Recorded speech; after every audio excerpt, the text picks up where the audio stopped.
Ano ang gusto mong gawin sa kanila? Gusto kong magmula sa bibig mo ang kaparusahan na ipapataw natin sa dalawang nagkasala para marinig ka ng Panginoon ko mula sa kadiliman. Gusto kong maramdaman nila ang sakit na dulot ng ginawa nila sa buhay ko. Gusto ko silang magdusa ng matindi. Hanggat hindi sila humihingi ng kapatawaran, hindi rin nila makukuha ang kapayapaan habang may hininga pa sila. Gapos ng kaluluwa ang tawag dito. Sa sandaling simulan ko ito, wala nang atrasan. Mararamdaman ka agad nila ang bigat, ang dalamhati, ang pagdurusa. Pero tandaan mo, lahat ng ganti ay mayroong kapalit. Kahit ano pa yan, nakahanda na ako. Taon 2018, Bulacan. Mula sa simpleng bayan sa Bulacan, nag-ugat ang pag-iibigan ni Kazarina at Miguel. Si Kazarina ay 19 anyos pa lamang noon, isang working student sa isang kainan malapit sa universidad. Si Miguel naman ay 18 anyos, isang mekanikong nangangarap makapag-abroad para makaahon sa kahirapan. Nagtagpo ang landas ng dalawa isang hapon habang naghahanap si Miguel ng makakainan. Pawisan, gutom na gutom, at pagod mula sa trabaho, napadpad siya sa isang kainan na pinagsisilbihan ni Kazarina. Puno ang kainan ng mga sandaling yun. Abala ang dalaga sa paghahatid ng pagkain nang pumasok si Miguel na pawis at gutom na gutom. Magandang hapon. May bakanteng upuan pa po ba? Opo, kuya. Dito po kayo. Sandali lang po. Kukunin ko lang po yung menu. Habang nagbabasa ang binata sa iniabot na menu sa kanya, nagmamadali namang naghatid ng pagkain si Kazarina sa ibang mesa. Isang malaking mangkok ng sinigang ang kanyang dala, ngunit habang naglalakad ay biglang dumulas ang mga paa niya. Ang buong mangkok ng sinigang ay natapon sa mesa ni Miguel. Nako, pasensya na po kuya. Hindi ko po sinasadya. Ayos lang po ba kayo? Napaso po ba kayo? Sorry po. Kaunting basa lang naman. Naiwasan ko kaagad. Matutuyo rin to mamaya. Amoy sinigang nga lang ako. Ikaw, ayos ka lang ba? Ayos naman po. Pasensya na po talaga kayo. Okay lang yun. Basta hindi kanin ang tumapon sa akin. May order na po ba kayo? Sinigang na lang din, katulad ng order nila. Natikman ko, masarap pala eh. Salamat sa free taste ha. Natawa na lamang silang pareho habang nagliligpit ang dalaga. Nagpatuloy muli ang mabilis na kilos ni Kazarina para mag-serve ng mga order habang si Miguel naman abalang pinupunasan ang kanyang damit gamit ang tissue na iniabot ng babae. Nagpatuloy ang pagtatagpo nila dahil araw-araw nang bumabalik doon si Miguel. Dahil doon, unti-unting nahulog ang kanilang loob sa isa't isa. Pagkalipas ng ilang buwan, naging opisyal silang magkasintahan. Walang marangyang regalo, walang sosyal na date, simpleng lugaw sa tabing kalsada at mga lakad sa parke ang bumuo sa kanilang pagmamahalan. Pero gaya ng ibang kwento, dumating sila sa realidad na hindi sapat ang pagmamahal para makabuo ng magandang kinabukasan. Kaya't napagdesisyonan ni Miguel na mag-apply bilang isang factory worker sa Korea. 4 years na tayo. Akalain mong umabot tayo ng ganito katagal, mahal? Parang kailan lang. Binuhusan mo pa ako ng sabaw ng sinigang para mapansin kita. Hoy, ang kapal mo ha? Hindi kita binuhusan, natapon kaya yun. Nagkataon lang na nasa mesa ka nang binagsakan ng dala kong sinigang. Parang kailan lang din nung sinusundo pa lang kita sa dorm nyo habang basang-basa ng ulan. At hindi ka pa marunong magdala ng payong nun. Hoy, may dala akong payong nun para sa iyo ha. Kazarina, meron nga pala akong sasabihin sa iyo. Huwag mo nga akong takutin ng ganyan. Wala ka naman sigurong nabuntis na iba, no? Nag-apply ako ng trabaho sa Korea at natanggap ako. Ano? Sa Korea? Oo. 1-year contract. Good pay. May libreng housing. Tapos may chance pa na ma-extend. Malaking oportunidad to. Napilitan ka na lang ba ngayon na sabihin sa akin yan kasi paalis ka na? Hindi naman sa ganun, mahal. Ngayon ko lang talaga nasabi kasi gusto kong sigurado muna. Hindi ko muna sinabi dahil baka hindi matuloy. Balak ko naman talagang sabihin sa'yo. Pasensya ka na, mahal. Kailan ka pa naglilihim sa akin? Ano pa mga nililihim mo, ha? Sabihin mo na ngayon para isang sakit na lang. Yun lang, mahal. Wala na akong inililihim sa'yo. Kailan ka pa nag-apply? Mga 8 buwan na rin. Nagsimula ako mag-aral ng Korean ng patago. Matapos mong sabihin na gusto mong magsimula na tayong mag-ipon. Hindi ko naman inakala na matatanggap ako agad. 8 buwan na pala tapos wala ka man lang sinabi sa akin. Baka kasi hindi ako pumasa sa exam eh. Ayaw ko rin naman na biglain ka. Gusto ko munang masiguro bago ko sabihin sa'yo. Araw-araw tayo magkasama pero wala akong kalam-alam dyan sa plano mo. Pinagmukha mo akong tanga. Kaya pala minsan parang wala ka sa sarili. Akala ko problemado ka lang sa trabaho. Yun pala, may iba ka ng pinaplano. Kasama ka naman sa planong yun, mahal. Lahat ng yun, para sa kinabukasan natin. Ayoko naman kasing habang buhay tayong umaasa lang sa kung anong meron ngayon. Gusto kong makapag-ipon, makabili ng lupa, at makapagpatayo ng sarili nating bahay. Gusto ko ng mas maayos na buhay para sa ating dalawa at sa ating magiging pamilya. Hindi mo na ako kailangan kumbinsihin. Alam ko naman na para sa atin yan. Masakit lang isipin na hindi mo ako isinasama sa plano. Naglihim ka sa akin, Miguel. Yun ang masakit. Sa tingin mo ba pipigilan kita kung sinabi mo sa akin na mas maaga? Hindi ko naman intensyon na ganyan ang maramdaman mo. Pero nagdesisyon akong hindi agad sabihin sa'yo dahil gusto ko munang masiguro. Kailan ang alis mo? Ang totoo, 2 linggo na lang ako dito. 2 linggo na lang tayo magsasama? Ayoko namang mapalayo sa'yo, pero kailangan eh. Tsaka, babalik naman ako. Ano ka ba? Basta siguruhin mo ako pa rin ang babalikan mo, ha? Ako lang. Ikaw lang talaga, mahal. Ikaw lang palagi. Isang gabi, bago lumipad si Miguel papuntang Korea, magkahawak pa rin ang kanilang kamay habang nakaupo sa lumang upuan sa harap ng bahay ni Kazarina. Tahimik ang gabi, malamig ang hangin at parang pinipigil ng paligid ang bawat pagpatak ng oras para mas matagal nilang makasama ang isa't isa ng mga sandaling yun. Mahal, pasensya ka na ha. Hindi ako makakapunta sa airport bukas para ihatid ka. Maaga ang pasok ko eh. Alam mo naman yun, diba? Sayang, hindi tuloy kita maihahatid. Gusto ko sanang ako ang huling makikita mo bago ka lumipad. Okay lang yun, mahal. Hindi mo naman ako kailangang alalahanin pa. Mahalaga ang trabaho mo. Sasabihan kita kaagad kapag nakarating na ako sa airport. Kapag nakasakay na ako mamaya, matulog ka na, ha? Sige. Hindi naman to ang huli, panandalian lang to. Magsasama rin tayo kapag maayos ng lahat, mahal.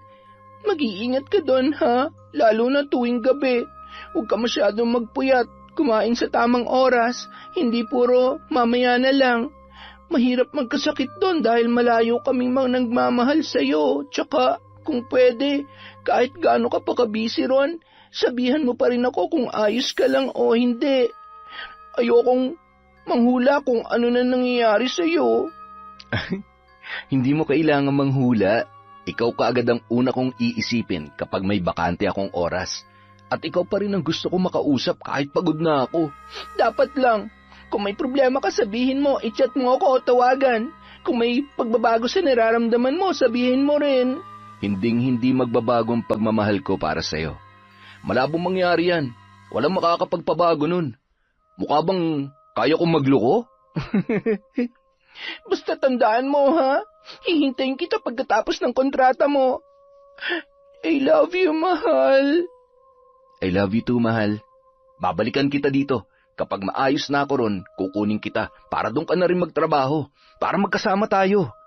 Kinaumagahan, napatitig na lamang sa kisame si Kazarina. Hindi niya na namalayan kung gaano na siya katagal na nakatulala roon mula nang siya ay magising. Sa kanya lamang napagtanto na wala na si Miguel at wala nang maghahatid sundo sa kanya sa trabaho. Maya-maya, tumunog ang kanyang cellphone. Napangiti siya nang makita ang mensahe ni Miguel bago tuluyang sumakay ng eroplano na maghahatid sa kanya papuntang Korea. Bakas doon ang matinding pagmamahal ng kanyang nobyo. Makalipas ang 1 linggo, mula nang umalis si Miguel patungong Korea, unti-unti nang bumalik sa ayos ang araw-araw ni Kazarina. Ayaw niyang malunod sa lungkot, kaya nagdesisyon siyang ituon na lamang ang atensyon sa trabaho bilang isang call center agent sa Quezon City. Buong gabi siyang nakatutok sa trabaho, pero sa bawat bakanteng oras, hindi pa rin nawawala ang pangungulila kay Miguel. Madalas pa rin silang mag-usap sa video call na parang walang nagbago sa kanila sa kabila ng distansya sa isa't isa. Akala ni Kazarina ay magiging madali ang lahat sa kabila ng pagkakalayo nila ni Miguel, pero hindi pala yon ganoon kasimple. Nagsimula ang ilang mga pagbabago gaya ng tawag at mensaheng hindi kaagad nasasagot at mabilisang pag-uusap na lamang. Habang tumatagal, may pagkakataon na wala na siyang balita sa kanyang nobyo. Wala rin naman siyang magawa kung hindi maghintay na lamang, hanggang sa umabot yon ng 1 taon. Sinubukan niyang magpadala muli ng mensahe sa nobyo pero wala pa rin siyang nakuhang sagot. Inabot ng 3 linggo na wala pa rin siyang balita kay Miguel. Hanggang isang araw, kasalukuyan siyang naglalakad patungong sakayan ng bus habang bitbit ang bag at jacket nang maramdaman niyang tila nagdidilim ang kanyang paningin. Sakto namang huminto ang isang kotse sa kanyang harapan, dahilan para mapaatras siya ng bahagya. Hindi na sana niya yun papansinin, ngunit kaagad siyang napahinto nang marinig ang pamilyar na boses mula sa lalaking lulan ng kotse. Mahal! Napalingon siya nang may tumawag sa kanya. Hindi niya man kaagad na aninag ang muka ng nakadungaw sa bukas na bintana ng sasakyan, alam niya na si Miguel yun. Miguel? Akala ko nasa Korea ka pa. Kadarating ko lang, mahal. Surprise! Wait, Zarina, buti naman naalala mo pa ako matapos ang 3 linggo na hindi mo pagsagot sa akin. Alam kong galit ka at may karapatan ka namang magdamdam ng ganyan. Hindi lang ako galit, Miguel. Araw-araw kitang hinihintay. Araw-araw ko nag-aalala. Walang kahit isang message galing sa'yo. Alam mo bang kung ano-ano nang naiisip ko? Hindi ko alam kung okay ka, kung tapos na tayo, o baka naman mawawala ka na talaga sa buhay ko. Iniwan mo ako sa ere sa loob ng 3 linggo tapos heto ka ngayon. Gugulatin mo na lang ako na nandito ka na pala sa Pilipinas. Pasensya ka na. Hindi ko intensyon saktan ka at bigyan ng dahilan para mag-isip ka ng kung ano-ano. Gusto lang talaga kitang sorpresahin. Pero may nangyari. Pagka-uwi ko, dumiretso ako agad dito para sunduin ka. Alam kong pagod ka, kaya gusto ko sanang maging komportable ka sa biyahe mo. Lagi na lang may dahilan. Lagi na lang gusto kitang sorpresahin. Hindi mo alam kung gaano kabigat ang nararamdaman ko. Pasensya ka na talaga, mahal. Nadisgrasya kasi ako sa Korea eh. Ano? Ay, hindi naman malala, pero nagkanda leche-leche lahat ng dahil dun eh. Aberya sa flight, sa trabaho, sa health ko. Masyadong marami nangyari, ang gulo lahat. Sinadya kong hindi na lang sagutin ang mga tawag at message mo dahil baka makadagdag pa ako sa mga iniisip mo. Dapat sinasabi mo sa akin yung ganon. Kahit isang sagot lang sana, Miguel. Para na akong tanga sa kakaisip sa ginawa mong pambabaliwala sa akin. Alam mo ba yon, ha? Alam ko, mahal. Kasalanan ko yun, kaya pasensya ka na. Dahil sa matinding sama ng loob, sinubukan na lamang siyang suyuin ni Miguel. Ngunit pagkauwi ng bahay, halos mabingi naman sila sa matinding katahimikan habang kumakain ng pandesal at iniinom ang natitirang kape. Hindi pa rin ikinwento sa kanya ni Miguel ang lahat ng detalye tungkol sa nangyari. Tinanggap na lamang ni Kazarina ang paliwanag ng kanyang nobyo kahit na alam niyang may kulang doon. Hindi dahil wala na ang galit niya, kundi dahil pagod na rin siyang magtanong ng paulit-ulit. Hindi nagtagal, tumayo na siya para iligpit ang tasa, pero pinigilan siya ni Miguel at marahang hinawakan ang kanyang kamay. Ako na. Pahinga ka na lang para makatulog ka na, mahal. Gigisingin na lang kita mamaya kapag nakaluto na ako. O mas gusto mo ba na sa hapunan na lang para mas makabawi ka ng tulog? O teka, bakit mo ako tinititigan? May problema ba, mahal? Sobrang namiss kita.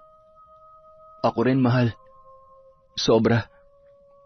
Patanghali na maalimpungatan si Kazarina habang nakaunan sa braso ni Miguel na nakayakap naman sa kanya. Hindi niya namalayan na nakatulog na siya sa sobrang antok at pagod. Ang lalim ng pahinga mo kanina pa. May problema ba? May gusto ka bang sabihin? Mahal? Ano yon? Babalik ako sa Korea. Ha? Kailan? Sa susunod na buwan. Nag-extend ang kontrata eh. Kailan mo pa ito napagdesisyonan? Bago pa ako umuwi, kinausap ako ng manager namin. Kulang pa raw sa tao, lalo sa night shift. Inalok ako ng panibagong kontrata. Mas mataas ng konti ang sahod, tapos may dagdag na overtime pay. Ang sabi mo nun, maghahanap ka na lang ng trabaho dito sa Pinas kapag nakaipon ka ng konti pagkatapos ng kontrata mo. Oo nga, mahal, yun talagang plano. Pero nung naranasan ko yung ilang buwan na walang padala, yung mga gabing hindi ako makakain na maayos dahil kulang ng naiipon ko para sa atin, naisip kong kailangan ko pa magtiis para sa kinabukasan natin at sa kasal nating dalawa. Bakit ngayon mo lang sinabi? Siyempre, gusto kong bumawi muna. Gusto kong maramdaman mong nandito pa rin ako para sa'yo. Ayaw ko namang kauuwi ko pa lang problema agad ang dala ko. Gusto ko rin kasi munang bumalik tayo sa dati. Alam ko, walang tamang oras para sa ganitong balita, kaya pasensya ka na talaga. Mahirap, pero naiintindihan ko. Sanay na rin naman ako maghintay. Pareho pa rin naman tayo ng gusto para sa future natin, di ba? Siyempre naman, mahal. Basta sana sa susunod, kahit mahirap sabihin mo na agad sa akin. Ayaw ko yung pakiramdam na para akong naiiwan sa dilim na hindi ko alam ang susunod na mangyayari. At sana, sabay rin tayo magdesisyon. Hindi yung madalas mo akong binibigla. Kahit mahirap tanggapin, mas gugustuhin kong alam ko kaysa manghula. Ipangako mo sa akin yan. Promise, mahal. Hindi na mauulit. Mabilis na natapos ang buwan. Babalik na ulit si Miguel sa Korea. Habang nasa himpapawid ang eroplanong sinasakyan niya, ay tahimik lamang siyang nakatingin sa maliit na bintana. Sa kapal ng ulap ay hindi niya na maaninag ang paliparan, kung saan ilang oras pa lamang ang nakalipas mula nang magkayakap sila ng kanyang kasintahan. Tahimik ang naging pamamaalam nila sa isa't isa. Para sa kanyang nobya, sapat na ang mga sandaling yun para muling kumapit sa relasyon. Pero ang hindi niya alam, hindi lang malamig na dormitoryo ang babalikan ni Miguel sa Korea. Miguel! Oh, Joy!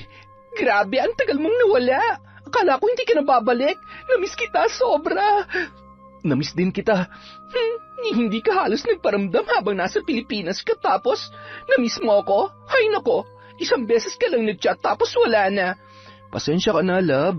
Ang dami lang kasi nangyari at inaasikaso sa bahay. Okay lang, huwag ka na magpaliwanag. Alam ko namang sinulit mo lang na makasama ang pamilya mo. Basta nandito ka na ulit. Yun ang mahalaga. Halika na, magluluto ako mamaya. Anong gusto mo, ha? Kahit ano, basta luto mo. Kung malamig ang simoy ng hangin, mainit na yakap at halik ni Joy naman ang sumalubong kay Miguel sa Korea. Si Kazarina naman tahimik na nakaupo sa gilid ng kama. Hawak ang kanyang cellphone ng mga sandaling yon. Nakatitig siya sa mga message nila ni Miguel, pero wala pa ring bagong mensahe. Sa pagkakaalam niya ay nakarating na yon sa Korea. Siguro ay nagpapahinga lamang sandali, dala ng matinding pagod. Habang magkahawak kamay palabas ng airport sina Miguel at Joy, bawat hakbang ay parang may kasunod na anino. Mga alaala at mga sandali kung paano nagsimula ang kanilang relasyon. Isang gabi noon, ilang buwan na ang nakaraan nang pauwi si Miguel galing sa pabrika ay biglang bumuhos ang malakas na ulan. Nasira ang tren na madalas niyang sinasakyan. Wala siyang payong at walang mahanap na masisilungan. Buisit, sira na nga tong tren, umulan pa talaga. Gusto mo makipayong? Ha? Sabi ko, makipayong ka na lang sa akin. Malaki naman to eh. Kakasya naman siguro tayo dito. Tsaka, mukhang pareho lang tayo ng pupuntahan. Nakita ko kasi sa ID mo, Factory A, di ba? Oo nga. Salamat ha. Ang bait mo naman. Joy nga pala, ikaw? Anong pangalan mo? Miguel? Ang lamig naman ng kamay mo, Miguel. Kanina pa kasi ako basa eh. Sorry ha. Kasi simula ko pala ngayong linggong to. Ikaw, mukhang matagal ka na rito ah. Mag-iisang taon na rin ako sa trabaho. Ang simpleng pakikisilong sa payong ay naging tulay sa hindi mabilang na gabing sabay umuuwi, kumakain at nagbibitaw ng mga kwentong hindi masabi ni Miguel sa kanyang kasintahan na si Kazarina. Hindi naman yon sinasadya ng lalaki, pero dahil sa oras ng trabaho, pagka-homesick at madalas na hindi pag-uusap nila ng kanyang nobya, saka naman dumating si Joy na masayahin, mabait at laging naroon para sa kanya. Si Kazarina, lagi siyang humihingi ng paumanhin dahil sa kakulangan ng oras. Kay Joy naman, wala siyang kailangang ipaliwanag. Lagi siyang nauunawaan at nakukuha niya ang kapayapaan dala ng presensya nito. Hanggang sa paggising na lang niya isang umaga, may kakaiba na siyang nararamdaman para sa babae. Tuluyan niya na yung niligawan at di rin nagtagal ay nagkaroon na sila ng relasyon. Kaya naman, ng mga sandaling yun, habang hawak ni Miguel ang kamay ni Joy, pabalik sa kanyang muling pagsisimula sa Korea, bitbit niya rin ang isang lihim na hindi niya pa kayang harapin. Ang mahalaga na lamang sa kanya ay ang kanyang nararamdaman sa tuwing sila ay magkasama. Para kay Miguel, wala siyang maling ginagawa. Nagmamahal lamang siya. Nagmamahal sa dalawang babaeng hindi niya kayang mawala sa kanyang buhay. Samantala, napapadalas naman ang panunukso ng mga katrabaho kay Kazarina dahil sa relasyon nila ni Miguel at sa tagal na nilang hindi nagkikita. Minsan, inirereto pa sa kanya ang katrabaho niyang si Paul, pero lagi rin niyang pinaninindigan ang relasyon sa kanyang nobyo. Idinadaan na lamang niya sa tawa ang biro ng mga kaibigan. Sanay naman na rin siya roon. Basta ang alam niya, nagtatrabaho ang kanyang kasintahan ng maayos sa Korea para sa kanilang kinabukasan. Sapat na yun para mapanatag ang kanyang kalooban. Habang naglalakad si Kazarina pabalik sa kanyang trabaho, biglang tumawag ang team lead niya sa conference room. May kasama pang operations manager sa loob na hindi naman madalas nangyayari. Ang sabi, may kailangan daw silang pag-usapan hanggang sa ibalita sa kanya na gusto siyang irekomenda bilang bagong quality analyst trainee. Nakangiting iniabot ng TL ang isang maliit na envelope. Doon nakalagay ang official notice. Merong pirma at mayroong petsa. Hindi niya yun inaasahan, kaya naman agad niyang tinawagan ang kanyang nobyo.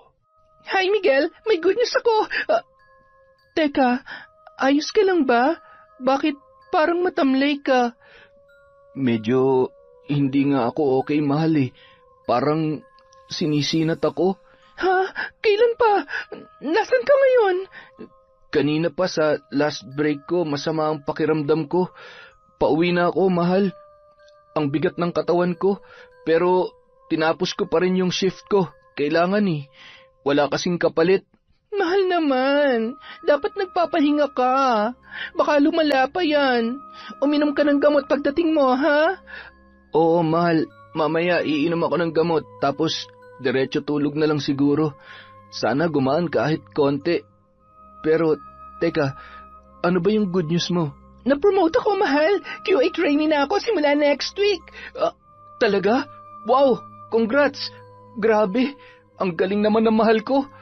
Proud na proud ako sa iyo, mahal. Salamat, mahal. Pero mas gusto ko munang siguraduhin na ayos ka.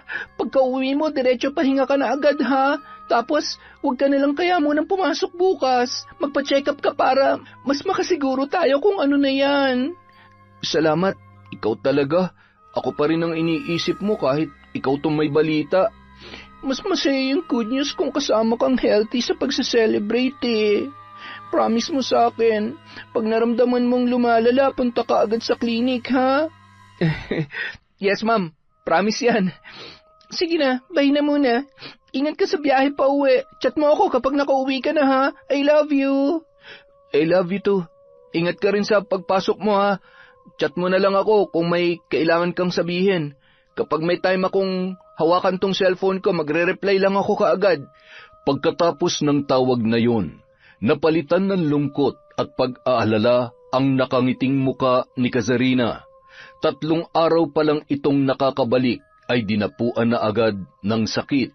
Alam niyang mahirap ang trabaho ng binata sa pabrika, lalo na at may sakit pa yon. Tiyak na walang mag-aalaga at mag-aasikaso sa lalaki sa ganoong sitwasyon. Kung malapit lang sana siya, ay mapupuntahan niya agad ang kanyang nobyo. Huminga siya ng malalim at nangako sa sarili na mas pagbubutihin pa niya ang kanyang trabaho. Gusto na niyang mapabilis ang ginagawa nilang pag-iipon at makamit na ang pangarap nilang dalawa ni Miguel, para hindi na rin umalis ulit palabas ng bansa ang kanyang kasintahan.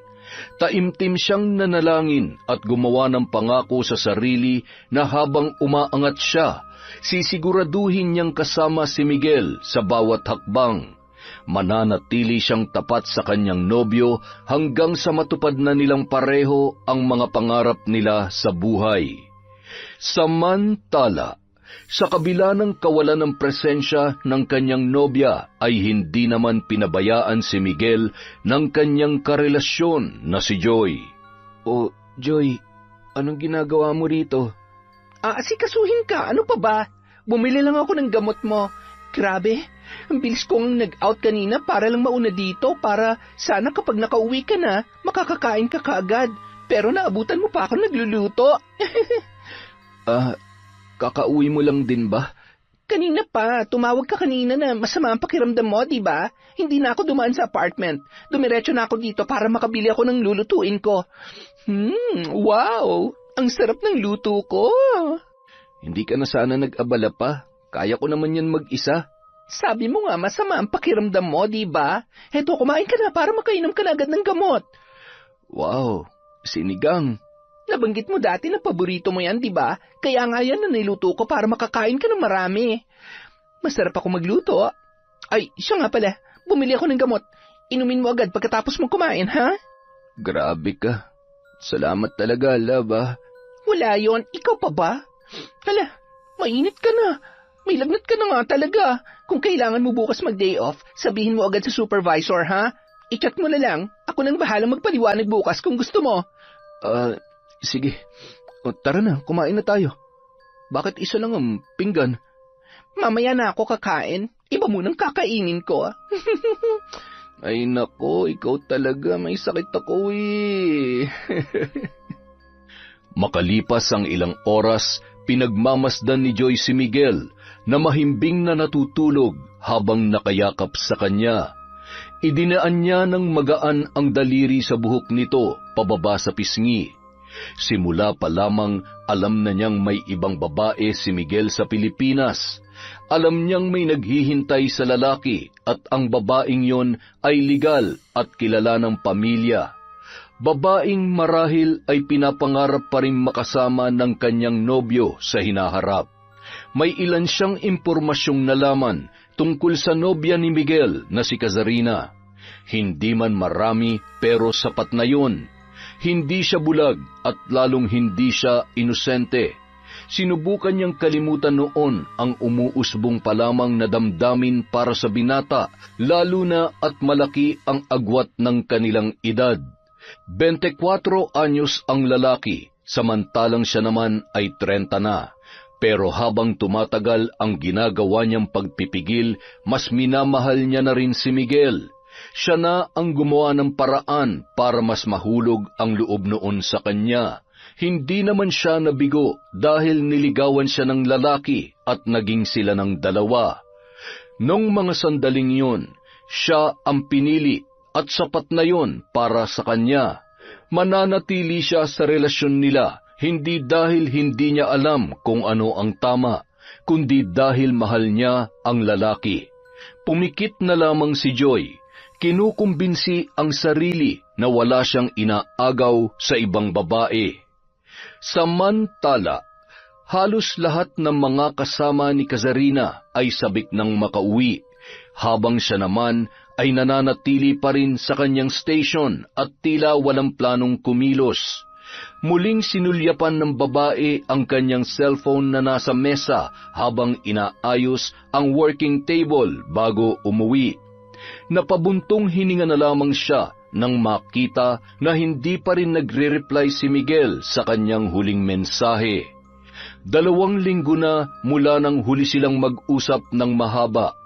Nitong mga nakaraang araw, napapadalas na ang pagsasawalang bahala ng binata sa mga message na nagmumula sa kanya.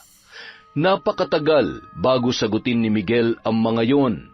Ang oras ng pag-uusap nila bago siya matulog ay hindi na rin natutupad, at tuwing hindi sila nakakapag-usap, palaging may nakahandang dahilan ang lalaki. Pero kahit na ganoon, mas hinahabaan na lamang niya ang kanyang pasensya. Sa kabila ng mga bumabagabag sa kanya, pinipilit pa rin niyang panghawakan ang pangako ng kanyang kasintahan.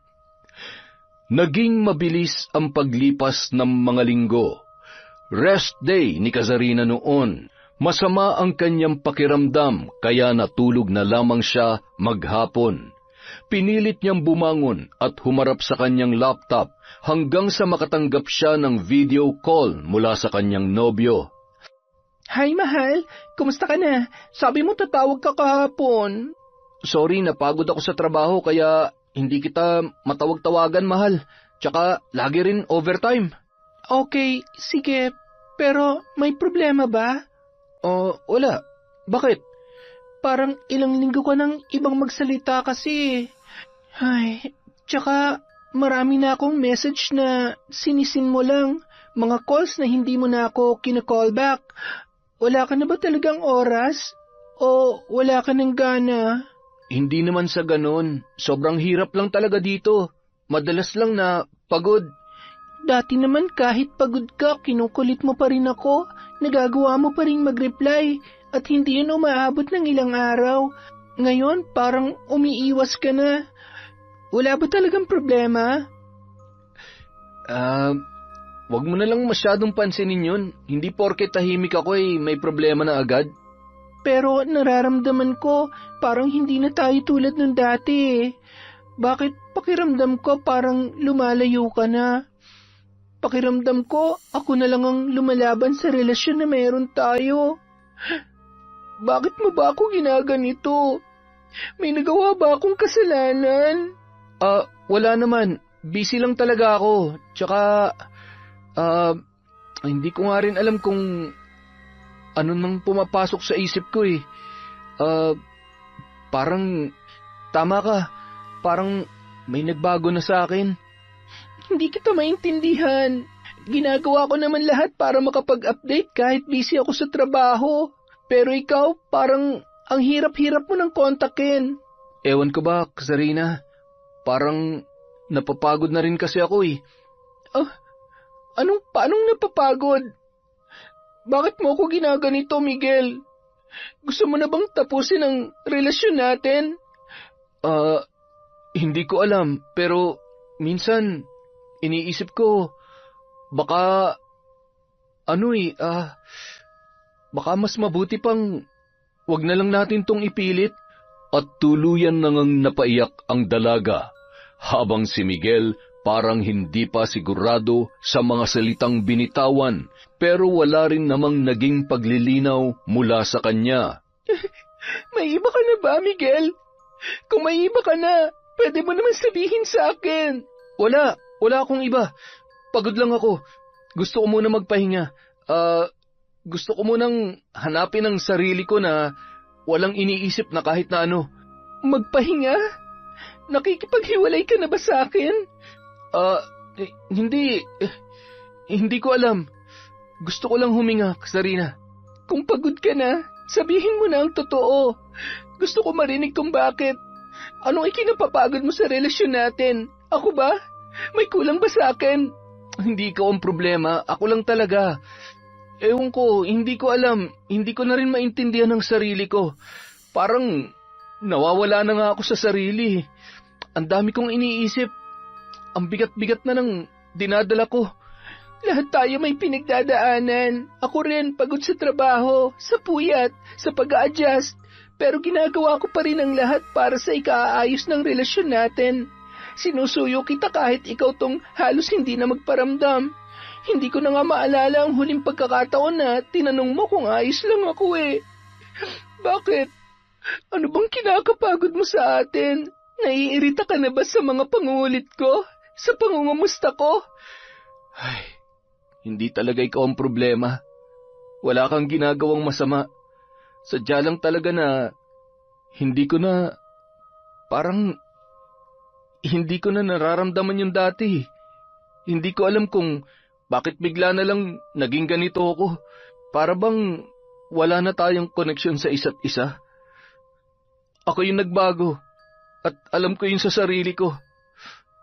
Patawarin mo sana ako. Samantalang ako, asang-asa pa rin sa mga pangako mo at gusto nating marating. Ikaw parang napakababaw naman ng mga dahilan mo. Ayoko lang na paasahin ka. Baka mas masakit kung mananatili akong ganito pero hindi na pala tayo pareho ng nararamdaman. Sana man lang sinabi mo ng maaga. Hindi yung pilit pa kitang iniintindi araw-araw habang unti-unti mo na pala akong binibitawan. Sorry, Sarina. Ayokong tuluyan tayo magkasakitan. Mas mabuti na siguro kung ganito. Anong ganito? Ganun na lang yon? Hindi ko matatanggap yan, Miguel.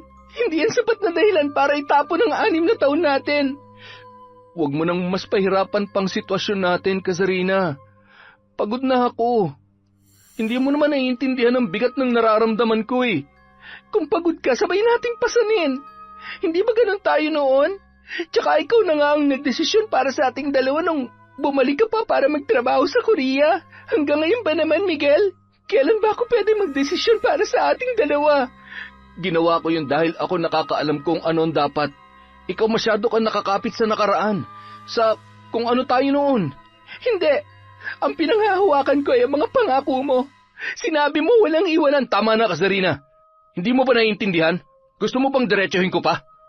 Ayoko na! Doon biglang naputol ang pag-uusap ng magkasintahan. Naiwan si Kazarina sa harap ng nakabukas na laptop habang patuloy sa pag-iyak. Sinubukan niyang tawagan ulit si Miguel pero bigo na siyang makontak ang lalaki. Nag-chat siya pero wala rin siyang nakuhang sagot. Tila may patalim na bumabaon ng paunti-unti sa puso niya nung gabing yon, habang siya ay litong-lito pa rin sa kung anumang nangyayari. Maraming tanong sa kanyang isipan na nangangailangan ng kasagutan, pero hindi niya alam kung paano masasagot ang mga yon. 1 linggo na ang lumipas mula nang tuluyang maputol ang ugnayan ni Kazarina at Miguel. Simula noon, para bang naging ibang tao na siya dahil sa nangyari. Wala sa sarili, matamlay at tahimik.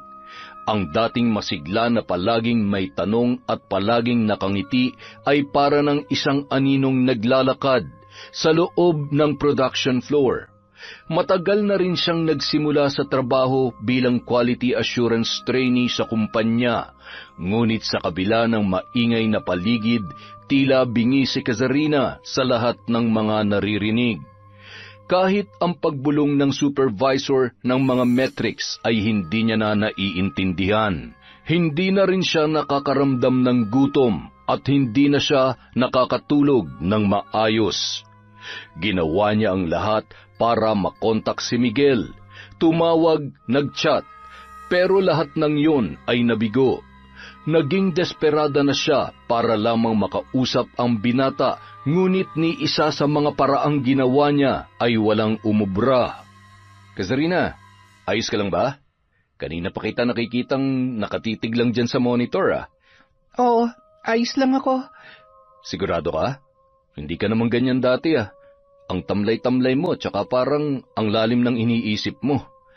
Pagod lang siguro ako. Dumadalas din ang pagsakit ng puson ko. Baka malapit na akong datnan, kaya siguro ganito ako.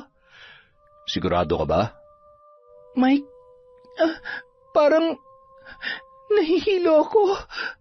Mabilis ang naging reaksyon ng lalaki. Nasalo niya agad ang katawan ni Kazarina bago pa tuluyang bumagsak sa sahig. Hinawakan niya ang likod ng dalaga at inihiga sa bakanteng couch sa lounge area. Mabilis na tumawag ng medic ang isa sa mga trainees at agad ring tumawag ng nurse mula sa klinik. Dumilat si Kazarina matapos ang ilang minuto, ngunit nanghihina pa rin ang dalaga. Pinayuhan siyang magpahinga muna.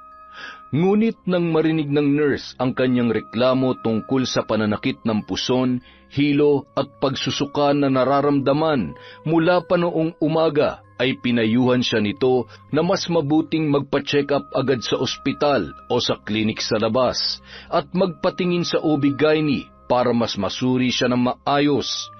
Base raw kasi sa mga sintomas at sa pagkahimatay niya, may posibilidad na buntis siya. May mga kagamitan naman daw sila, pero mas mabuting sa OB-GYN na siya magpatingin. Nabigla siya sa narinig. Natahimik siya sa sinabi ng nurse. Paulit-ulit na bumabagabag sa kanyang isipan ang tanong kung ano ang kanyang gagawin. Sakaling buntis nga siya ng mga panahon na yon. Masyado yung mabigat sa kanya, lalo na't hindi pa siya nakakabangon sa bigat ng huli nilang pag-uusap ni Miguel. Kinabukasan, day off ng dalaga, sinamahan siya ni Mike para pumunta sa isang pribadong OB-GYN na malapit sa kanyang tinutuluyan.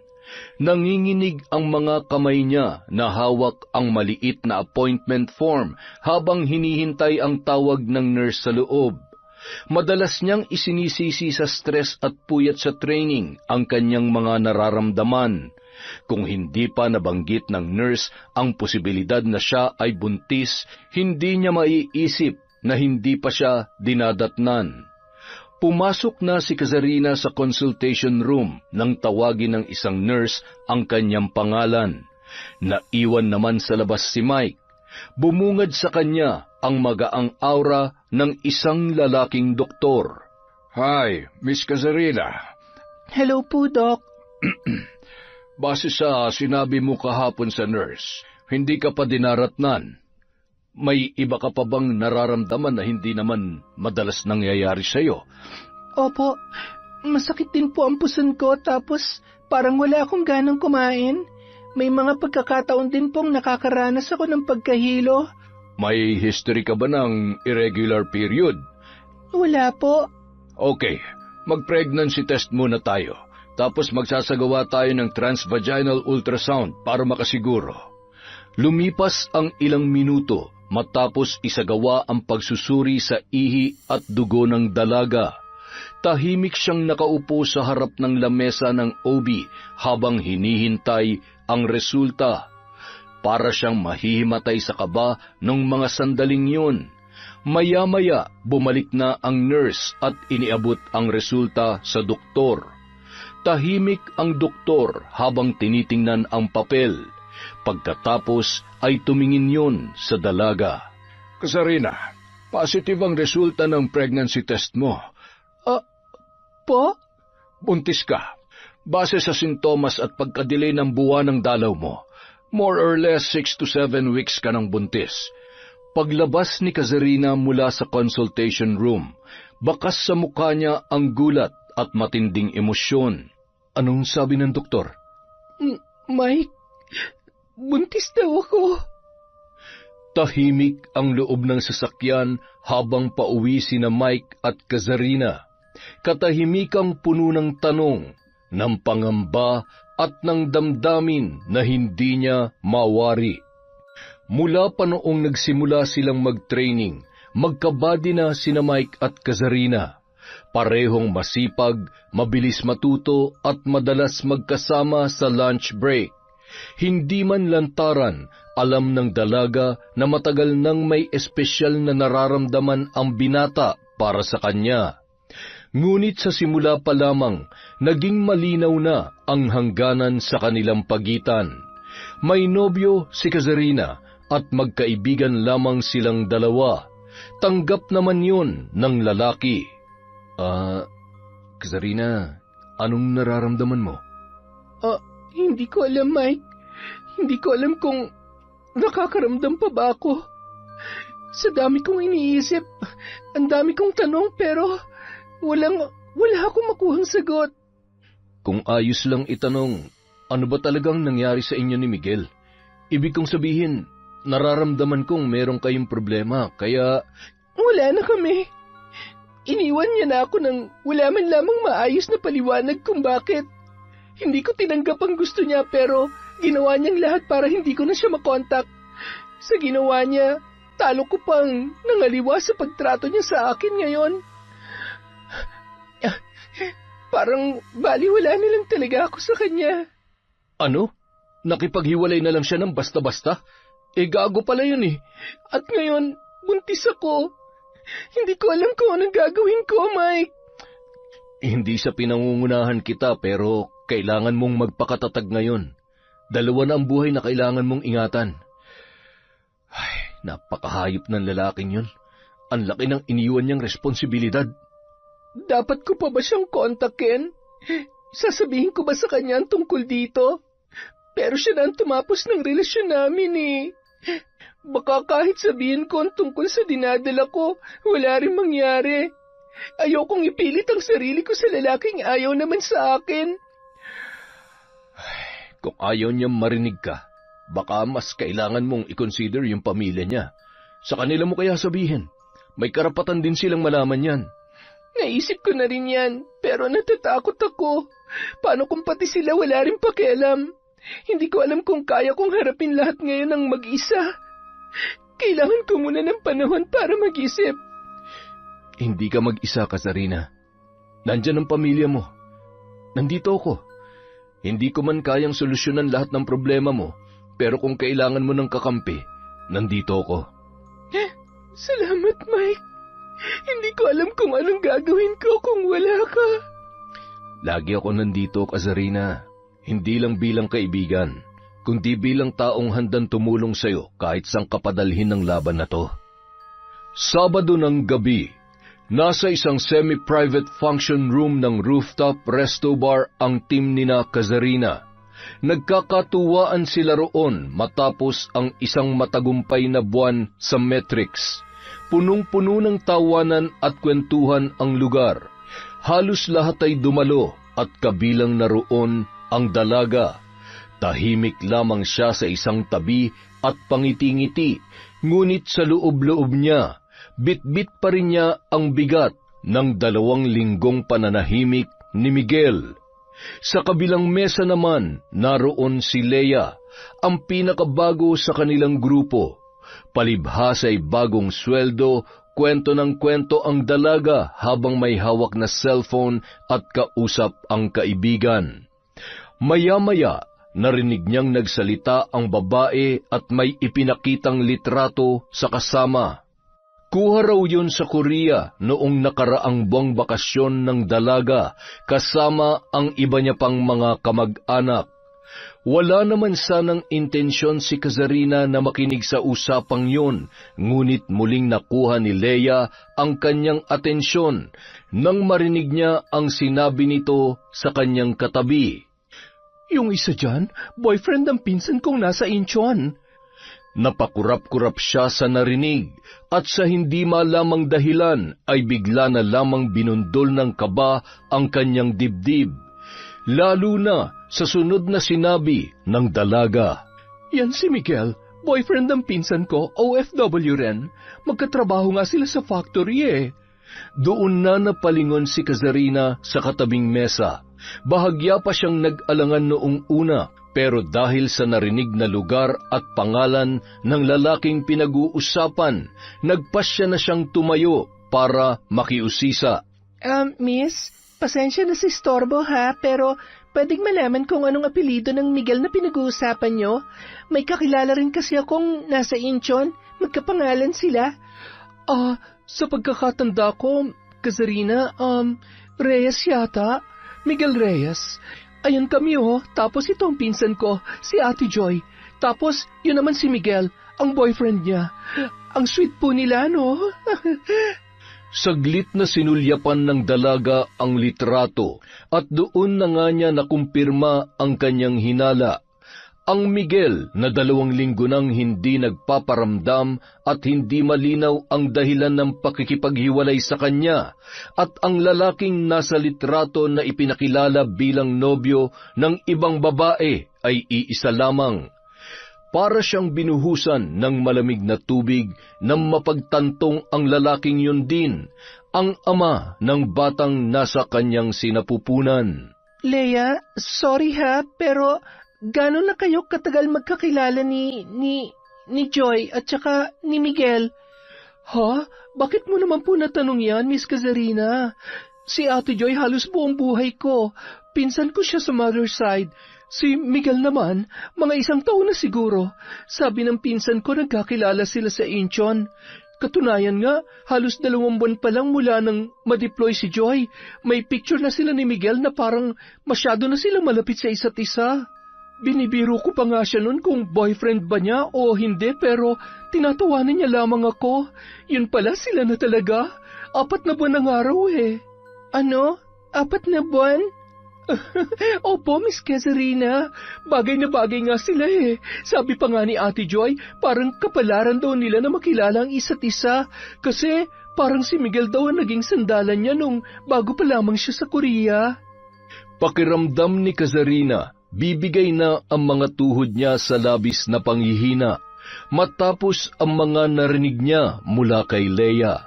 Mabuti na lamang dumating na ron si Mike na narinig pa ang pagbanggit ng babae sa pangalan ng dati niyang nobyo. Tama ba ako na narinig? Si Miguel Reyes ang pinag-uusapan niyo? Grabe, famous pala si Kuya Miguel dito. Hindi naman, pero kilala ko siya. Siya lang naman ang boyfriend ni Miss Kazarina. 6 na taon na silang magkarelasyon. Nang hihinang napakapit si Kazarina sa mesa, unti-unting nagiging malinaw na sa kanya ang lahat ng mga sandaling yun. Namilog naman ang mga mata ni Leia at dahan-dahang napatingin sa kanya. Huminga siya ng malalim at sinubukang pakalmahin ang sarili bago muling magsalita. Hindi ko gustong guluhin ang gabi niyo, pero boyfriend ko si Miguel Reyes at hindi ko alam na matagal na pala siyang may ibang karelasyon. Naku, Miss Kazarina, pasensya na. Akala ko single siya nung naging sila ni Ate Joey eh. Sabi niya kasi may nakarelasyon na raw siya dito noon pero wala na raw sila. Wala na? Hindi niya ba nasabi na ipinagpalit niya ang 6 na taong relasyon nila ni Miss Cazarina sa... Mike, tama na. Pwede bang ihatid mo na lamang ako? Mukhang hindi ko na kayang mag-commute pa uwi eh. Medyo sumama ang pakiramdam ko. Pasensya na kayo ha. Salamat sa kwentuhan. Enjoy nyo na lang ang party. Mauna na ako sa inyo.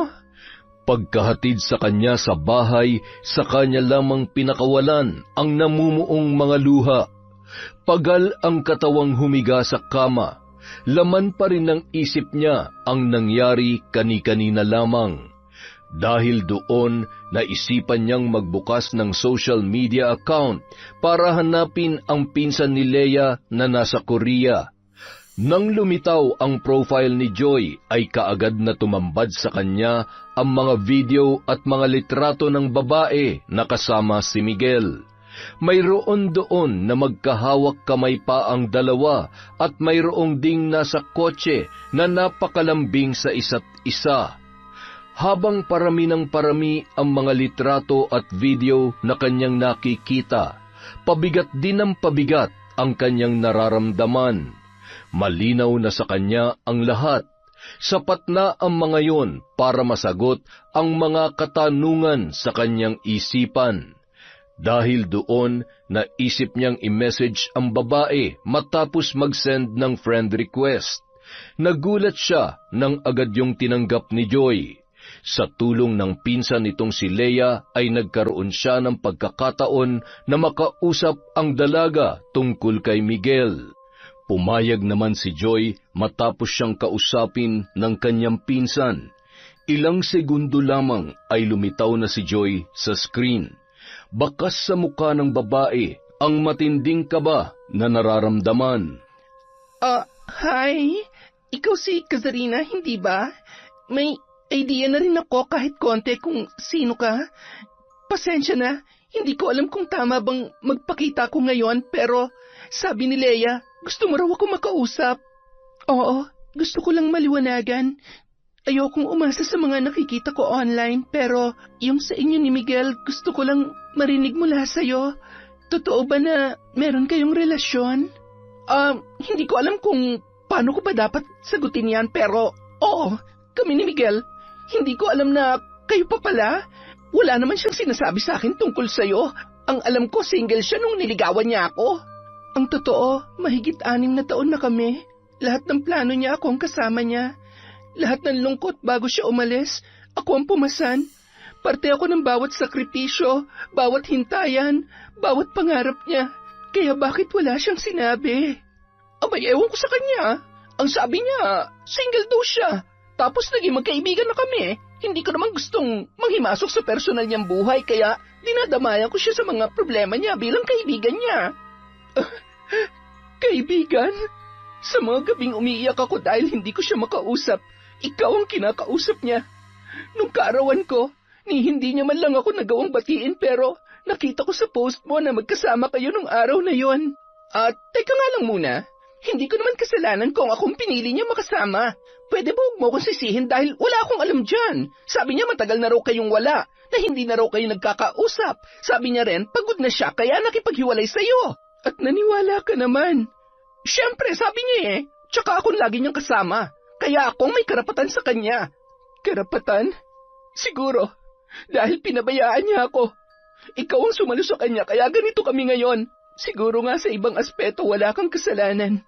Hindi ko naman lahat isinisisi sa'yo, pero huwag ka magpanggap na wala kang alam. Alam mo may masasaktan, at yun ay walang iba kundi ako. Pero pinili mo pa rin magpakasaya sa kanya. Wala akong intensyon na agawin siya sa'yo. Pero wala rin akong intensyon na bitawan ng taong pinili ko mahalin kung yan ang hihilingin mo. Mukhang yun naman ang dahilan kaya kinakausap mo ko ngayon eh. Kung mahal ka talaga ni Miguel, bakit akong girlfriend niya ngayon at hindi na ikaw? Dahil sumingit ka sa relasyon namin. Nung kailangan ko siya, saka ka naman umeksena. Nung sinasabi niyang pagod lang siya, ikaw palang dahilan. Hindi mo siya inagaw. Pero sa tono ng pananalita mo, mukhang desperada ka talaga makuha siya. Hay nako, ang hirap mong umintindi. Uulitin ko, hindi ko siya inagaw. Binigay niya ang sarili niya ng kusa. Hindi ba mas masakit yon? Alam mo, mas mabuti siguro kung kalimutan mo na siya. Dahil kumbaga sa tao, patay na ang relasyon na meron kayo. Para nang inuud na bangkay.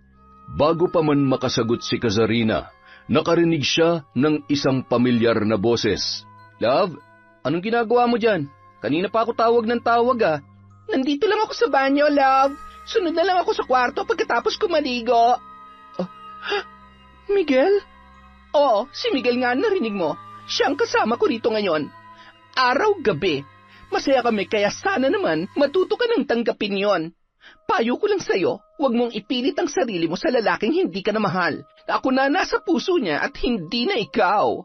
Matapos sabihin yon, pinutol na ni Joy ang usapan.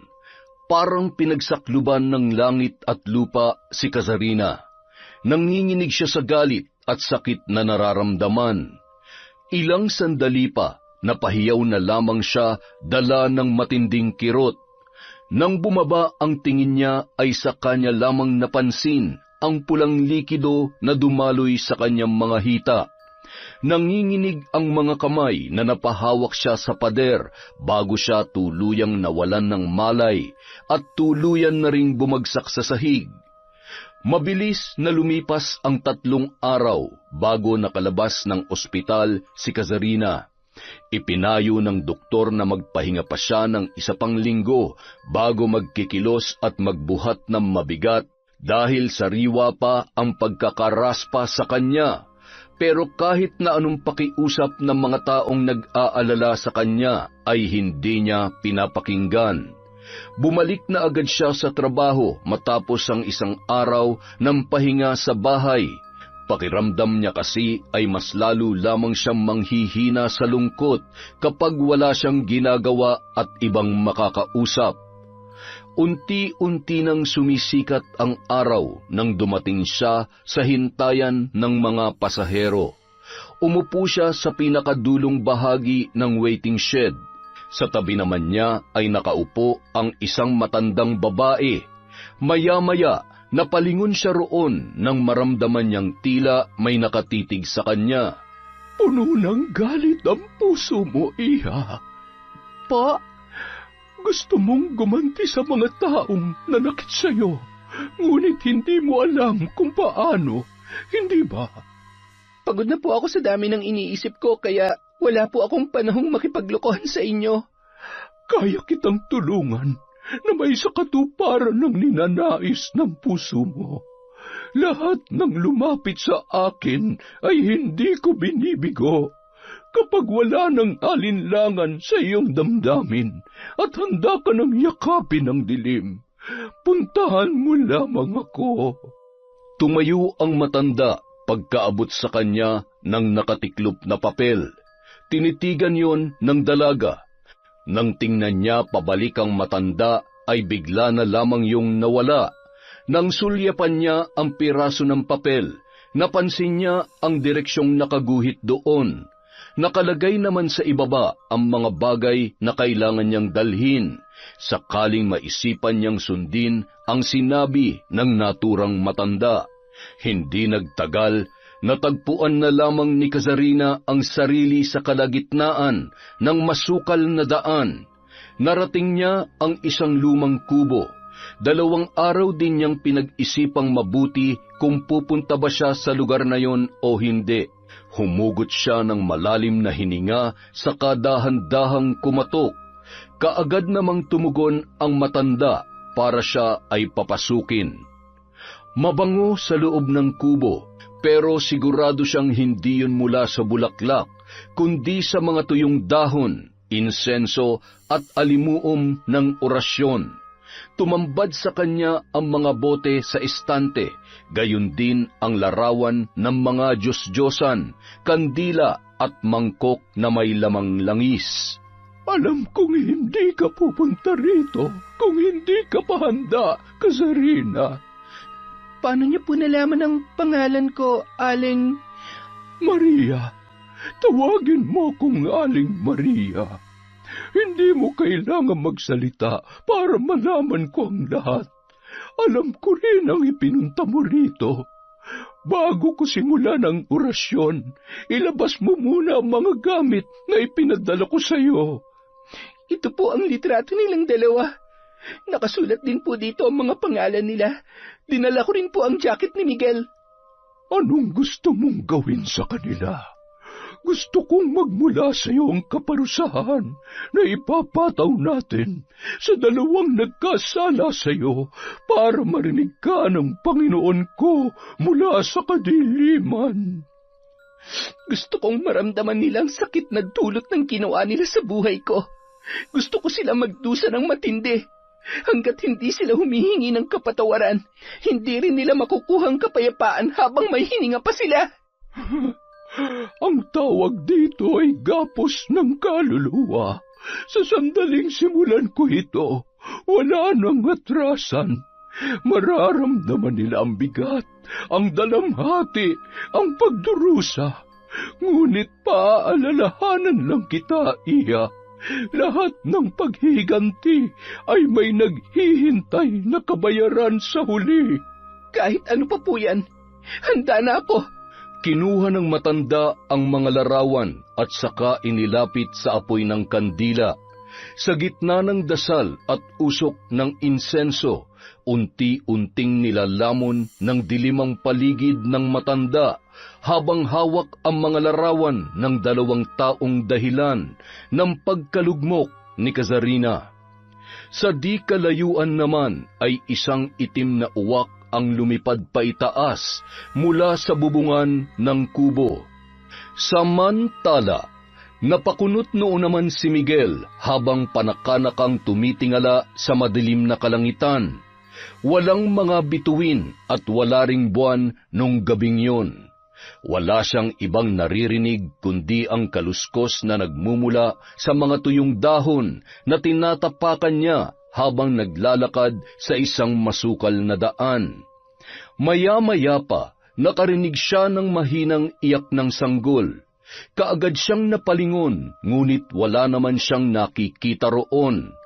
Nang muling umalingaw-ngaw ang iyak ng bata, napalingon siya sa likod, pero wala pa rin siyang nakita. Nang muli niya yung marinig, ay tila papalapit yon ng papalapit sa kanya, hanggang sa mapansin niya ang maliit na banga. Nakalagay yon sa may kalalimang butas sa lupa at napagtanto niya na doon nagmumula ang naririnig niyang pag-iyak. Kinakabahan man, dahan-dahan pa rin siyang lumapit doon. Puno ng pag-aalinlangang humakbang si Miguel, ngunit mas nangingibabaw ang kagustuhang matapos ang misteryong bumabagabag sa kanya. Inabot niya ang banga, nang unti-unti niya yung binuksan, napasigaw siya at agad yung nabitawan. Napaatras siya nang tumambad sa kanya ang maliit na ulo ng sanggol na wala ng muka habang nakababad sa likido na laman ng banga. Tumapon yun sa lupa, kasabay ng pagbagsak ni Miguel sa damuhan. Unti-unting nabuo ang katawan ng maliit na sanggol. Wala pa ring muka, ngunit gumagapang yun papalapit sa kanya. Tumigil yon ng ilang dipa mula kay Miguel. Nakaturo ang maliit na kamay noon na parang iniaabot sa kanya, hanggang sa biglang tumalo ng sanggol diretso sa kanyang muka. Miguel! Miguel! Gising! Love! Gising! Binabangungot ka! Oh, nasaan siya? Nasaan yung bata? Love, nananaginip ka lang. Walang bata rito. May bata. Walang muka. Nasa banga. Tapos... parang tinawag niya akong papa. Parang totoo, Joy. Galit na galit siya sa akin. Shh! Kumalma ka nga, love. Masamang panaginip lang yan. Halika, huminga ka na ulit. Ang mukha mo. Bakit? Anong meron sa mukha ko? Namumula. Bakit parang pinantal ka ngayon? Ang dami-dami. Wala naman yung kahapon, Ha? Kaya pala para akong kinakate. Baka may allergy ako sa ginatang hipon na kinain natin. Pero malala ng pamumula. Parang nagsisimula na mamaga. Pansin ko nga rin Bukas magpapacheck up ako. Tulog na ulit tayo. Ay, Hindi ka pa rin ba mapalagay dahil sa panaginip mo, love? Iniisip ko lang kasi na paano kung may pahiwatig ang napanaginipan ko kanina. Pagod lang yan. Walang ibig sabihin yon. Matulog ka na, aray ko. Sinubukang matulog ni Miguel ng gabing yon habang binabagabag ng paulit-ulit na panaginip. Kinabukasan, hindi na pumasok si Joy sa trabaho. Kaagad siyang pumunta sa pinakamalapit na klinik dahil sa sobrang pangangati ng kanyang leeg at muka. Ngunit kahit ang mismong doktor na sumuri sa kanya ay tila nahirapan sa kanyang kondisyon. Hindi nito matukoy kung anong pinagmulan ng malalaking pantal sa kanyang balat. Habang tumatagal, lalo pang lumalala ang kanyang kalagayan. Nagsimulang sumakit ang kanyang batok at mas lalong lumala ang pamamaga ng kanyang muka. Ganun din ang ibang parte ng kanyang katawan na tinubuan ng pantal. Pagsapit ng hapon, ang ilang bahagi ng kanyang muka at leeg ay naglalabas na ng malapot at mabahong likido. Pagharap niya sa salamin ay nagulat na lamang siya. Hindi na rin pinansin ni Joy ang sunod-sunod na chat at tawag ng kanyang kasintahan. Ayaw niyang makita siya ng kanyang nobyo sa ganoong kalagayan. Baka kasi pandirihan siya ng binata, gaya ng pandidiri niya sa kanyang sarili. Samantala, dahil sa pag-aalala ng lalaki, pinuntahan niya agad si Joy sa apartment na tinutuluyan ng dalaga. Love, nandiyan ka ba? Umalis ka na, love. Please. Hindi ako aalis hanggat hindi kita nakikita. Kahit saglit lang. Buksan mo na tong pinto, love. May nagawa ba akong kasalanan? Ilang sandali pa, bumukas ang pinto at tumambad kay Miguel ang kanyang nobya na ayaw magpakita sa kanya. Natutop niya ang bibig nang makita ang itsura ng dalaga. Diyos ko, ano nangyari sa'yo? Sabi mo, huwag ka na munang pumunta dito eh. Ayoko makita mo ako ng ganito. Tingnan mo, para na ako hindi tao. Nag-aalala ko. Kaninang umaga, okay ka pa. Pinapantal ka lang ah. Ang baho na mukha ko. Hindi ko na alam kung ano nangyayari. Sabi ng doktor, baka infection, pero ang bilis lumala. Hindi yan mukhang normal na allergic reaction lang. Teka, hindi kaya may kinalaman to sa panaginip ko kagabi? Miguel naman eh. Nakita mo na ang ganito ang itsura ko at hirap na ako. Nagpapatawa ka pa. Mukha ba ako nagbibiro? Yung sanggol tsaka yung banga na paulit-ulit na nagpapakita sa panaginip ko. Tapos ngayon, bigla na lang may mangyayaring ganito? Paano kung sumpa pala ang dahilan ng... Ayoko ng ganyan, love. Ayoko isipin na may sumumpa sa akin o kung ano man. Hindi pa pwedeng mataas na klase lang ng infection to? Ay, hindi ko na alam kung ano pang iisipin, love eh. Gulong-gulo na rin ang isip ko. Ilang araw nang paulit-ulit ang bangungot ko. Tapos kanina, ewan ko ba kung napaparanoid lang ako, pero nung papasok na ako sa trabaho, hanggang sa pagpunta ko dito, meron akong nakikitang itim na ibon. Para ba akong sinusundan? Nakita ko rin yun sa tapat ng bintana sa kwarto ko. Tapos parang nakatingin ang mga mata niya sa akin. Love, kahapon meron din ganun sa bubong namin. Akala ko ordinaryong uwak lang, pero nung lumabas ako kanina para magpa-check up, parang kahit saan ako magpunta, hindi rin ako nilulubayan. Kailangan nating malaman kung ano nangyayari sa atin. Pakiramdam ko talaga, merong mali eh. Alam mo, may tiyahin akong albularyo sa probinsya namin. Tapos, yung ibang ginagamot nga ng bata ako, nakikita ko na ganito ang nangyayari. Hindi kaya ipinapabarang na tayo ng ex mo? Ha? Matagal ko nang alam ang lahat, love. Hindi mo na kailangan maglihim pa.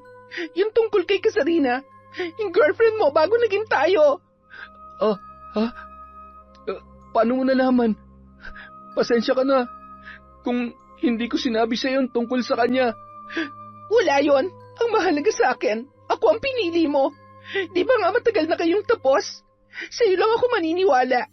Nagkausap kami. Tapos dahil sa mga sinabi mo napapaisip ako, hindi kaya tinagantihan tayo ni Kazarina dahil hindi niya matanggap na ako na ang mahal mo? Nagkatinginan ang dalawa, kasabay ng pamumula ng mga mata ng itim na ibon na nagmamasid sa labas ng apartment ng dalaga. Kinabukasan, sinadya ni na Miguel at Joy ang isang lumang dambana sa paanan ng bundok. Isang kaibigan ang pinagtanungan ng babae tungkol sa mudang o babaylan na kilala sa lugar. Habang binabaybay ang daan, nanuot agad sa ilong nila ang amoy ng insenso. Sa gitna ng silid, isang matandang babae na nakasuot ng makulay na hanbok ang kanilang nakita. Nakapikit yun habang may hawak na kampana at pamaypay. Maya-maya, tumigil ang matandang mudang sa pag-usal ng panalangin at tumingin sa kanila ng diretso. Pagkatapos nilang ilahad ang sadya roon ay kinuha ng matanda ang kampana at isang puting manika. Habang nagsisimula ang ritual, tumatama ang hangin sa mga kurtina. Unti-unting lumalabo ang liwanag at naririnig ang mahinang boses ng mudang na umuusal ng mga lumang salita, gamit ang lengguwahe sa bansang yun. Samantala, pagkapasok naman ni Kazarina sa bahay ng mambabarang, kaagad niyang inilahad ang kanyang sadya matapos ang pag-aalay ng matanda ng panalangin sa itinuturing noong Panginoon. Aling Maria, ano nangyari sa akin? 3 araw na akong ganito. Tingnan niyo, may mga sugat at pasa ako. Ibang kutob ko kaya pumunta na ako dito. Anong gagawin ko? Tuwing matutulog ako, may malaking aninong sumasakal sa akin. Ilang beses na rin akong sumuka ng itim at mabahong likido na parang may nabubulok sa loob ng sikmura ko. May ginawa sila. Nararamdaman ko. May tumutulong sa kanila. Kinukontra nila ang itinanim nating barang. Pag may sumalubong sa itim na kapangyarihan, bumabalik ang enerhiya. Mas madumi ang balik kapag pinipigil ito. Kaya mo yan nararanasan. Ano po ang kailangan nating gawin? Kailangan nating ibalik yon sa kanila. Mas malakas, mas mabagsik. Paano po? Sa pamamagitan ng iyong dugo. Ngunit hindi lamang basta dugo mula sa katawan mo, kundi dugo ng panata. Ipatak mo yun sa sungay ng bungo ng aking Panginoon. Pagkatapos kong mag-alay ng panalangin, babalik sa kanila ang lahat. Pero hindi na kagaya ng dati. Hindi lamang sakit ang kanilang matatanggap, sisingilin mismo ang kanilang kaluluwa. Kinuha ni Aling Maria ang kutsilyo, tsaka hinila ang bungo na may sungay na nasa altar nito, na napapalibutan ng itim at pulang kandila. Ginawa ni Kazarina ang inutos ng mambabarang. Hiniwa niya ang kanyang palad. Tumulo ang dugo sa pagitan ng sungay ng bungo habang inaalala ang galit mula sa kanyang puso. Nagsimula ang bahagyang paggalaw ng kubo dahil sa namumuong hangin sa loob. Mas lalong pumula ang apoy ng kandila. Lumakas naman ang pag-usal ni Aling Maria ng isang panalangin.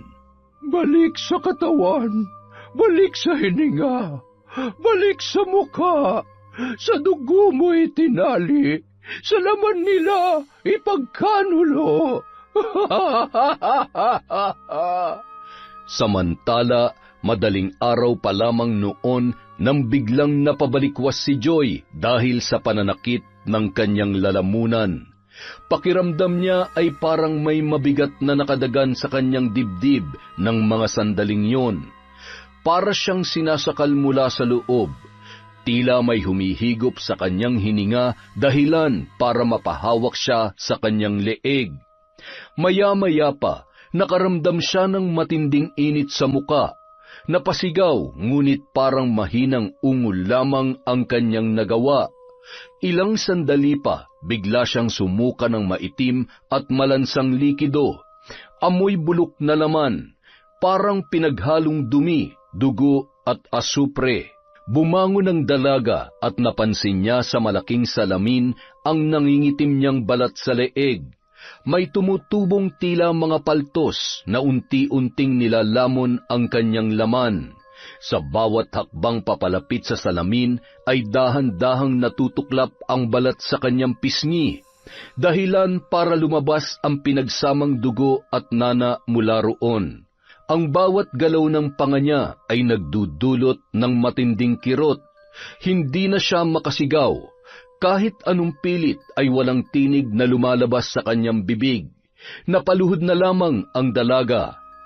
Habang lumilipas ang mga oras, unti-unti niyang nakita ang pagbabago mula leeg hanggang sa kanyang ulo.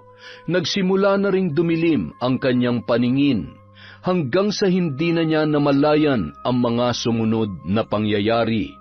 Sa loob lamang ng ilang araw, mabilis na kumalat ang balita tungkol sa misteryosong pagkamatay ni Joy.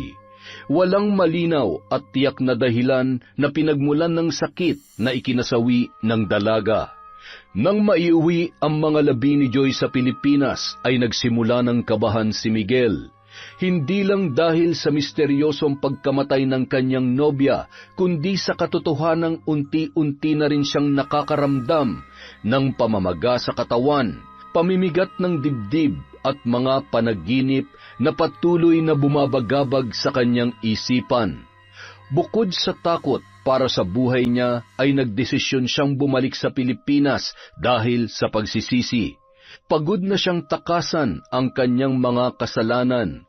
Gusto niyang itama ang kanyang pagkakamali sakaling may paraan pa para maayos ang lahat. Pinuntahan ng lalaki ang bahay ni Kazarina. Habang pinagmamasdan yon ay napansin niya ang babaeng paparating mula sa kanto.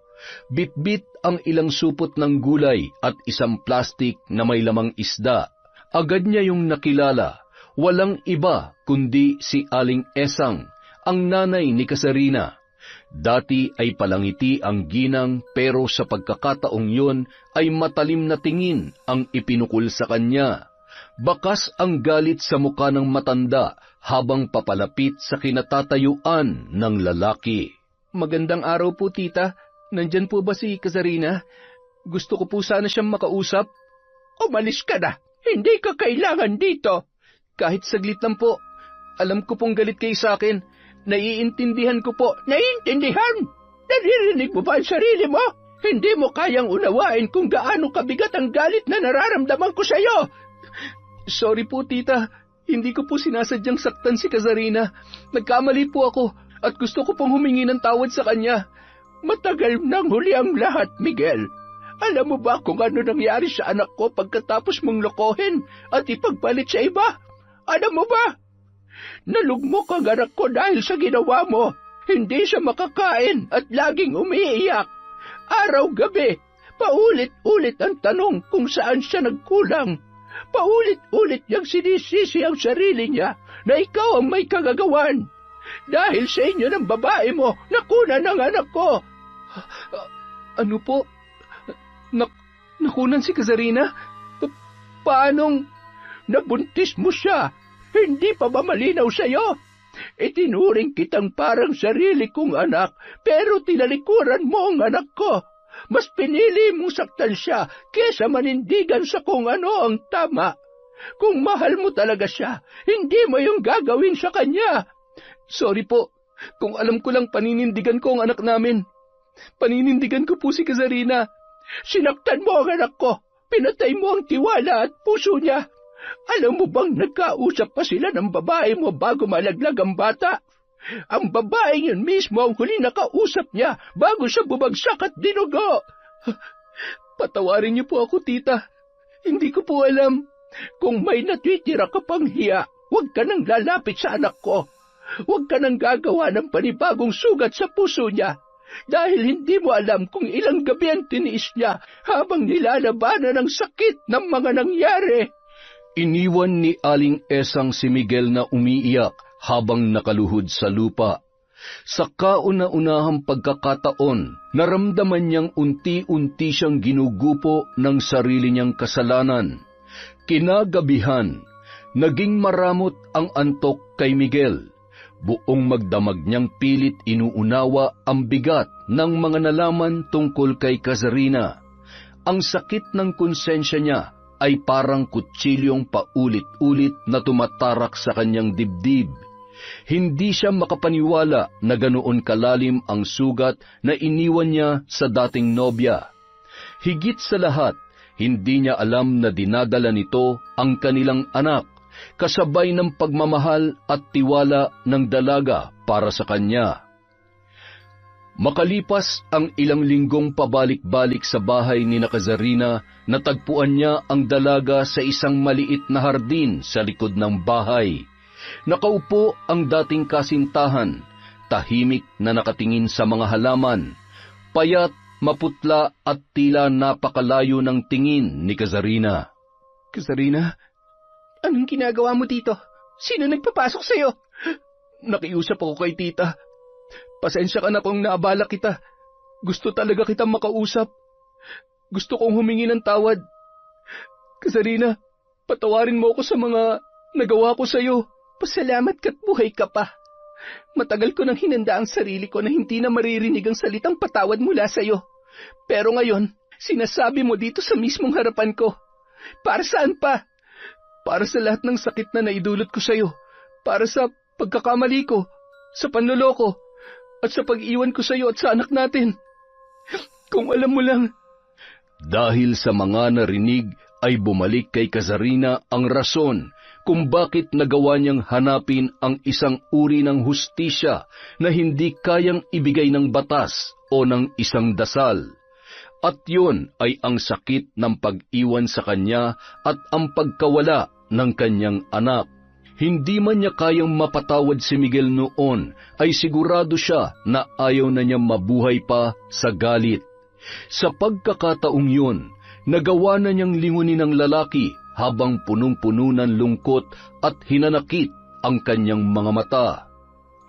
Alam mo bang kahit nung iniwan mo ako, kahit nasasaktan ako, nanalangin pa rin ako na balikan mo ako, na sana may isip mong mali ang pinili mo.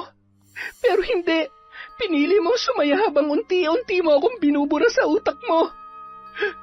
Patawad. Kung alam ko lang na buntis ka, paninindigan ko ang anak natin. Hindi. Huwag mong gamitin ang bata para iligtas ang sarili mo. Wala ka nung kailangan ka namin. Wala ka nung gabi na halos hindi ako makahinga sa sakit. Wala ka nung dugoan akong isinugod ni nanay sa ospital. Wala ka, Miguel. Nandun ka sa babae mong wala ni katiting na hiya sa kataksilan yung dalawa. Kazarina, hindi ko alam kung paano ako makakabawi sa lahat ng yun. Pero kahit isang beses lang, hayaan mo itama ko yun ng paunti-unti. Patawarin mo ako. Hindi ko alam kung may natitira pang parte sa puso ko para kayanin kong mapatawad ka. Kahit hindi mo ako mapatawad ngayon, salamat pa rin. Maghihintay ako. Umalis ka na. Nanatiling tahimik ang dalaga habang unti-unting nawawala sa likod ng tarangkahan ang anino ni Miguel. Ngunit kahit papaano ay gumaan ang kanyang loob nang aminin ni Miguel ang pagkakasala kahit huli na. Hindi man lubos na nabura ang sugat ay sapat na yun para makahinga siya sa lahat ng nangyari. Lalo na noong marinig ang paghingi ng tawad ng taong minsang sumira sa kanya at sa buhay na pinangarap nilang buuin. Pumasok na sa bahay ang dalaga. Napahawak siya sa namimigat na dibdib. Kitang-kita niya ang sariling refleksyon sa salamin. Halos hindi niya na makilala ang kanyang sarili, hindi dahil kay Miguel, kundi dahil sa kanyang sarili. Bago pa man kumalat ang balita tungkol sa pagkamatay ni Joy, ay bigla na lamang nagkasakit ang kanyang kapatid.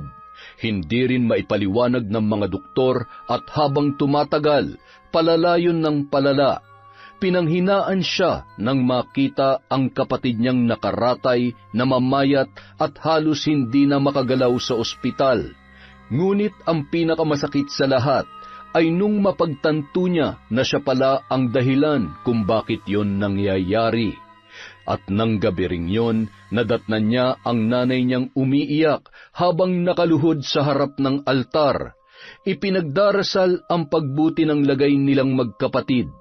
Doon na tuluyang bumigay si Kazarina. Ang galit sa puso niya ay dahan-dahang kumalma para sa pamilya niyang wala namang kasalanan, ngunit unti-unting nadadamay dahil sa kanyang kagagawan. Kinabukasan, napagpasyahan niyang bumalik kay Aling Maria, dala ang isang supot ng asin, kandila at larawan ng kapatid niya para sa gagawing ritual. Pakibawi na po ang barang kay Miguel, Aling Maria. Handa na po ako sa magiging kapalit. Matindi ang itinanim mong galit.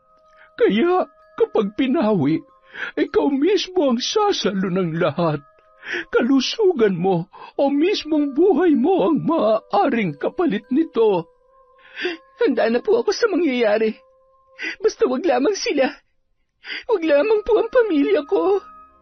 At sinimulan na nila ang ritual ng pagbawi ng sumpa. Handa siyang tanggapin ang lahat kahit pa nararamdaman niyang unti-unting nanghihina ang kanyang katawan. Isang kapalit ng kalagayang gusto niyang ibigay sa kanyang pamilya. Sa mismong araw na yon, nagsimulang bumalik sa normal ang kanyang kapatid. Si Kazarina naman ay lalong namayat, namutla at nagkaroon ng kakaibang sakit. Sa huli, natagpuan na lamang ni Kazarina ang sarili sa hardin, habang napapalibutan ng mga halamang siya mismo ang nagtanim. Saksi ang mga yon sa muli niyang pagbangon. Natuto siyang palayain ang sarili sa puso at galit na naging mitya ng kanyang maling desisyon. Hindi niya alam kung hanggang kailan mananatili ang lakas ng kanyang katawan. Basta ang alam niya lamang, hindi pa roon natatapos ang lahat dahil doon pa lamang siya magsisimulang muli. Yon! Napakaganda naman po ng kwento natin, paghihiganti. Ang lupit. Dahil dyan, meron tayong shout out para walang nagtatampo. Simulan po natin kay Lira Luna. Hi. Shout out po kay Candida de Balucos, Belen Malbas, Crisgel Mamado. Hi po kay Frederick Ganagana. Hi kay I Love Traveled, Christine Roring from Marco Pataktakan. Hi kay Pamela Allen. Hello po kay Luwal Natividad Andres. Hi kay Janet Cisneros. Hello kay Maria Lee Nakagawa. Hi kay Chris Alcantara. Shout out kay Mariam Duca. Kay Condesa. Hi po kay Violi Laharso. Kay Heli Borja. Kay Edna Lau. Shout out kay Jennifer Mauricio. Hi kay Maria Katrina Manyakap. Hello po kay Takpin Lax from Larry Desabille. Kay Virginia Pontillas. Hi kay Didet Torsende. Kay Mel Santarita. Kay Angelina Ignacio. Kay Earthheart the Great Vlog. Hello po kay MGS14. Shout out sa family ni Elvira Malakas sa Kalibo, Aklan. Hello po kay Wendy Tugas. Hi kay Silent Garden. Kay Marites Nalika. Shout out kay Ephraim Chan. Kay Jonas Siao. Hello po kay Mel. Shauma TV. Hello po kay Mami from Doha, Qatar. Kay Vicky Yabut. Shout out kay Crisilda Badayo. Kay Hondra Delin. Hello po sa De La Cruz family from Jocelyn De La Cruz. Shout out kay Glenda Galido. Hello kay Faye Yuson. Hello po kay Mark Edel Makiling, Ignacio and Julakit family of Tabuk City, Kalinga. Hi kay Barner Baki, construction worker sa Azuela Cove, Davao City. Hello po sa Diebo at Besidelias family from Rochelle, Diebo. Hi kay Jeneline Mix Vlog. Hello kay Norsam Dalgan, kay Ami Yong, kay Lydia Lopez.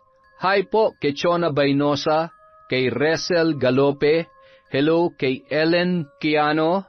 Shout out kay Betty Velasco, kay Minky Aswang Stories.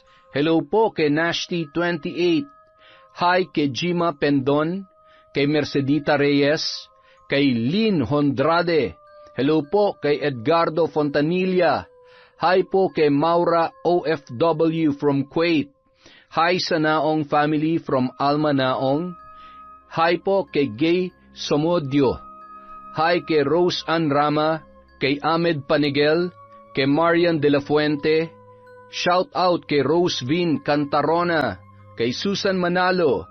Hi po kay Cheryl Jimena, Michelle de la Cruz.